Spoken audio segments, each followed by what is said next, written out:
One of the most tricky things about working with other people is the fact that it generates conflict. That might be conflict that you have with someone else that you work with, but it also might be that as a leader or a manager that you have to manage conflict that is happening between other people within the team. In this video, I'm going to share a story with you. It's a story about conflict and a story about an orange. And what we're going to do is we're going to take some lessons from that you can apply to work to help make conflict management more productive for you and the team. If you're new here, my name is Evie, and I run a business that's all about making working relationships more real and more rewarding. So let's get started with the story. A parent comes home to find their two children fighting about the orange. There's only one orange in the house, and both children want the orange. It's pretty emotional. There's a lot of toing and froing, and the parent is quickly getting frustrated that all they can hear is, I want the orange, why won't you give me the orange? Frustrated with the progress that neither child is willing to back down, the parent decides to take matters into their own hands, goes into the kitchen, gets out a knife, cuts the thing in half, and gives each child half of the orange. Both children are now angry at the parent. Neither wants half the orange. Both of them storm off to their rooms, and peace settles on the house. I would argue that that wasn't the perfect outcome. And let's talk about the lessons that we can take from this. When it comes to conflict resolution, we often get things the wrong way round.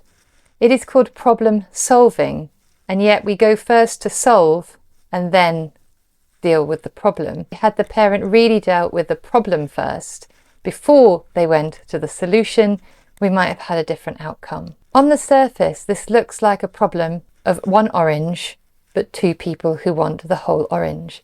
In reality, one child wanted the outer shell of the orange for a planet project.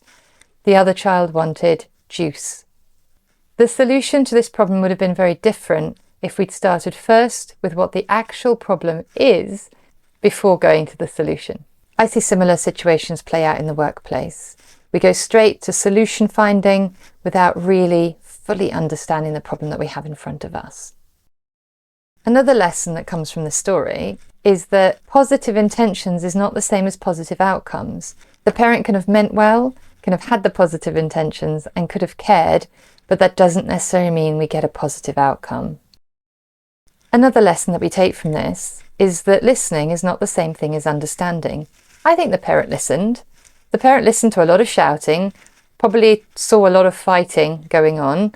They heard the desire for the whole orange, but they didn't really understand what the children were fighting for. The same thing happens at work. We think we heard words, but we may not have understood the underlying message that was coming from those words, what people's needs really were, what they really valued about the thing that they were fighting for. And the final takeaway from that is that just because there's peace and quiet that has settled in this particular house over this orange, or just because peace appears to have come into the office and everyone's sitting quietly back at their desk, does not mean that people trust and respect each other, or that trust and respect you as a manager or a leader. You may have stopped the argument today, but have you also stopped them coming to you with issues in the future? We often look at conflict as if it's something that isn't good, when in actual fact, conflict is engagement. If people are fighting, they've still got skin in the game. Someone who is switched off, who is not engaging, who takes themselves away and refuses to engage with you, is not invested.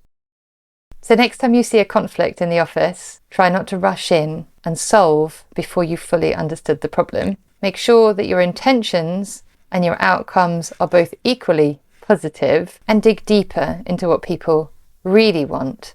So in your experience, what do people really want when they're in conflict? I'd love to hear your thoughts in the comments.